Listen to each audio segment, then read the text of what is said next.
Hi hello ನಮಸ್ತೆ ಎಲ್ರಿಗೂ. ತುಂಬ ದಿವಸದ ನಂತರ ನಾನೊಂದು ವಿಡಿಯೋ ಮಾಡ್ತಿದ್ದೇನೆ. ಎಲ್ಲರೂ ನೋಡಿರ್ಬೋದು, ಎನಿಸಿರ್ಬೋದು, ಎಲ್ಲಿ ಹೋದ್ರಪ್ಪ ಈ ಕ್ಯೂಟ್ ನಿಷ್ಕಾ ಚಾನಲ್ನವರು, ಎರಡೂವರೆ ವಾರದಿಂದ ನಾಪತ್ತೆಯಾಗಿದ್ದಾರೆ, ವಿಡಿಯೋಸ್ ಇಲ್ಲ ಅಂತ ಎನಿಸ್ಕೊಳ್ಬೋದು. ಆದರೆ ಒಂದು ಬೇಸರ ಸಂಗತಿ ಅಂದರೆ ನನಗೆ ಸೌಖ್ಯ ಇರಲಿಲ್ಲ. ನಾನು 10 days ಹಾಸ್ಪಿಟಲಲ್ಲಿ ಅಡ್ಮಿಟ್ ಆಗಿದ್ದೆ. ಸೊ ನನಗೆ BP ಲೋ ಆಯಿತು, ಡೆಂಗ್ಯೂ ಅಟ್ಯಾಕ್ ಆಯಿತು. ತುಂಬ ಬೇಸರ. ಡೆಂಗ್ಯೂ ಅದರ ಪೇಯ್ನ್ ಇದೆ ಅಲ್ಲ ಆಡಿಯನ್ಸ್, ಸೊ ವೆರಿ ಡಿಫಿಕಲ್ಟ್. ಅದರ ಪೇಯ್ನ್ ನಾನು ದೇವರದ ಬೇಡೋದಷ್ಟೇ, ಯಾರಿಗೊಂದು ಡೆಂಗ್ಯೂ ಒಂದು ಬರೋದು ಬೇಡಪ್ಪ ಅಂತ ಅಷ್ಟೇ. ತುಂಬ ಪೇಯ್ನ್ ಉಂಟು. ಸೊ ಅದರಿಂದಾಗಿ ನನಗೆ ಯಾವುದೇ ವೀಡಿಯೋಸ್ನ ಮಾಡಲಿಕ್ಕಾಗಲಿಲ್ಲ, ಅಪ್ಲೋಡ್ ಮಾಡಲಿಕ್ಕೂ ಆಗಲಿಲ್ಲ.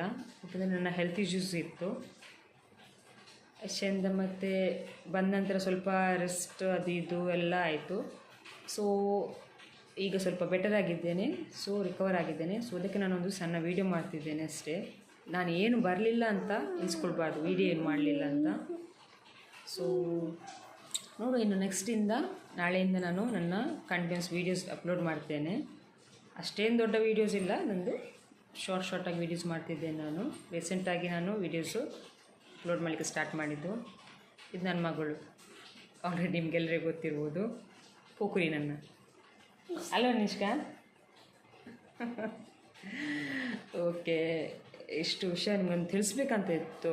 ಸೊ ಅದನ್ನು ನಾನು ಒಂದು ವಿಡಿಯೋ ಮಾಡಿ ಅಪ್ಲೋಡ್ ಮಾಡಿದ್ದೇನೆ ಅಷ್ಟೇ. ಓಕೆ, ಸಬ್ಸ್ಕ್ರೈಬ್ ಆಗಲಿಲ್ವಾ? ಎಲ್ಲರೂ ಸಬ್ಸ್ಕ್ರೈಬ್ ಮಾಡಿ, ಲೈಕ್ ಮಾಡಿ, ಶೇರ್ ಮಾಡಿ ಅಂತ, ಹಾಗೇನು ಕಮೆಂಟ್ಸ್ ಮಾಡಿ ಅಂತ ರಿಕ್ವೆಸ್ಟ್ ಮಾಡ್ಕೊಳ್ತಿದ್ದೇನೆ. ಇನ್ನು ನಾಳಿನ ವೀಡಿಯೋದಲ್ಲಿ ಭೇಟಿ ಆಗುವ. ಬಾಯ್.